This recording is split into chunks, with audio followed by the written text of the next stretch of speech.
मैं Anil sir bio class है। आज कल आपको एडियोलर टिश्यू बताया कलेक्टिव का, आज एडिपोज टिश्यू बताऊंगा।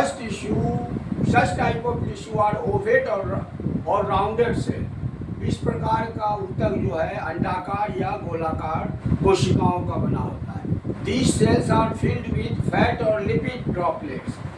इन कोशिकाओं में भरा हुआ रहता है वसा की बूंदें भरी रहती है। This tissue is found below the skin in the form of fats.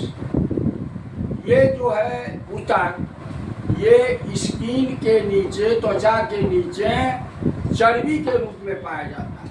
और बिटवीन द इंटरनल ऑर्गन्स, आंतरिक अंगों के बीच में, और किडनी का जो शीर्ष भाग है फ्रॉग का, उसमें फैट बॉडीज के रूप में पाया जाता है। This tissue function as reserve food materials.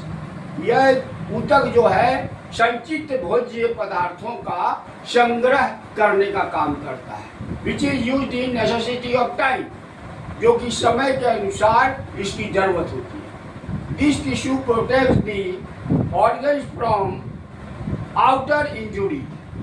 यह ऊतक जो है सुरक्षा करता है बाहरी आघातों से, अंगों के बाहरी आघातों से यदि चोट लगता है। This tissue act as an insulator. यह तापरोधी का कार्य करता है and protects the body from cold, और ठंड से शरीर को बचाता है। So that the animals of colder regions, this tissue is found on extensive hot. इसीलिए ठंड प्रदेश के जंतु में यह ऊतक बहुत अधिक मात्रा में पाया जाता है।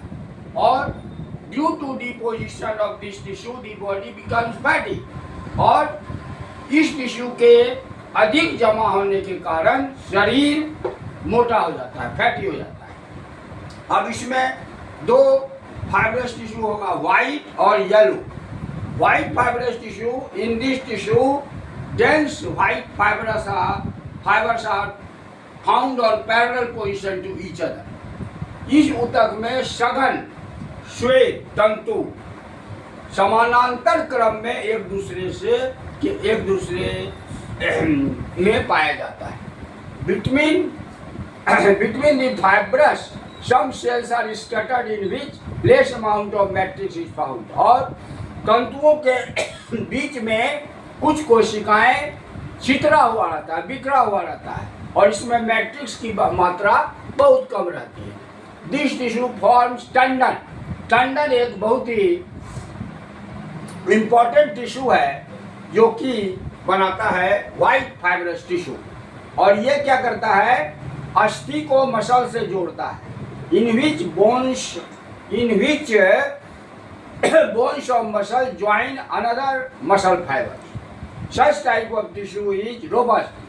इस प्रकार का ऊतक बहुत मजबूत होता है और आंशिक रूप से लचीला होता है।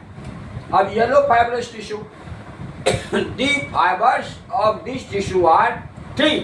Comparison of areolar tissue. Areolar tissue की तुलना में इसका जो तंतु है वो ज्यादा मोटा होता है। The matrix are less amount, लेकिन मैट्रिक्स कम मात्रा में पाया जाता है। And between the fibres many cells are present. और तंतु के बीच में अनेक प्रकार की कोशिकाएं पाई जाती हैं। These tissues are more strong and elastic. यह ऊतक भी बहुत ही अधिक मजबूत होता है और लचीला होता है। और दिस टिश्यू फॉर्म, ये लिगामेंट बनाता है। ये भी बहुत इंपॉर्टेंट टिश्यू है, कनेक्टिव टिश्यू है। इन विच ये क्या करता है, जैसे टंडन आपको जोड़ता है बोन्स टू मसल्स, और ये जो जोड़ता है बोन टू बोन जोड़ता है। तो ये इसमें आप दो बहुत इंपॉर्टेंट टिश्यू पड़े हैं। एक है आपको टंडन और एक है लिगामेंट। तो ये आपको जो है एडिपोज टिश्यू खत्म हो गया। इसके बाद फिर दूसरा टिश्यू बताऊंगा। Thank you.